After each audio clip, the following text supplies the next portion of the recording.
तर आजची रेसिपी आहे हिरव्या वाटणातील चिकन सुक्याची रेसिपी. हरियाली पण नाव देऊ शकतो आपण त्याला. त्याच्यासाठी मी चिकन घेतलंय स्वच्छ धुवून, त्यात लिंबू पिळतेय, अर्धा लिंबू घेतलाय मी त्याच्यासाठी.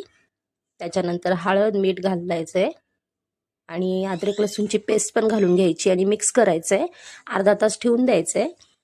मिरची, कोथिंबीर, पुदिना, अद्रक लसूण घ्यायचंय वाटून. दही घालायचंय, थोडंसं वाटल्यानंतर दही घालायचं आपल्याला, अर्धी किंवा 1 वाटी.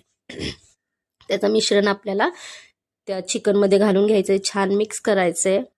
आणि कोथिंबीर जास्ती घ्यायची आपल्याला, कारण की आपण हिरव्या वाटणातलं करतोय म्हणून साठी हिरवा कलर आलाच पाहिजे.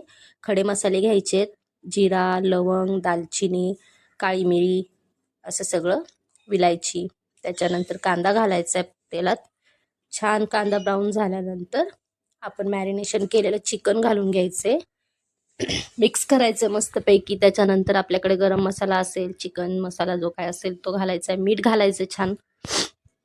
आता झाकण लावून ठेवून द्यायचंय मोठ्या आचेवर. आणि मग जे वाटणाचं पाणी होतं ते घालायचं, पण ते गरम करून घातलंय मी, ज्याच्यामुळे आपल्या चिकनची चव वाढणार आहे, कमी नाही होणार आहे. आणि बघा आता आपलं चिकन मस्त असं रेडी आहे. आणि ह्याला हिरवाच कलर आलेला आहे, कारण की मी हिरवाच म्हणजे कोथिंबीर वगैरे जास्त घातली म्हणून साठी. तर कशी वाटली माझी रेसिपी नक्की कमेंट करून सांगा. तुम्हीही बनवा, खा, आणि कसं झालंय मला नक्की सांगा. तर थँक्यू फॉर वॉचिंग, माझा व्हिडिओ पाहिल्याबद्दल.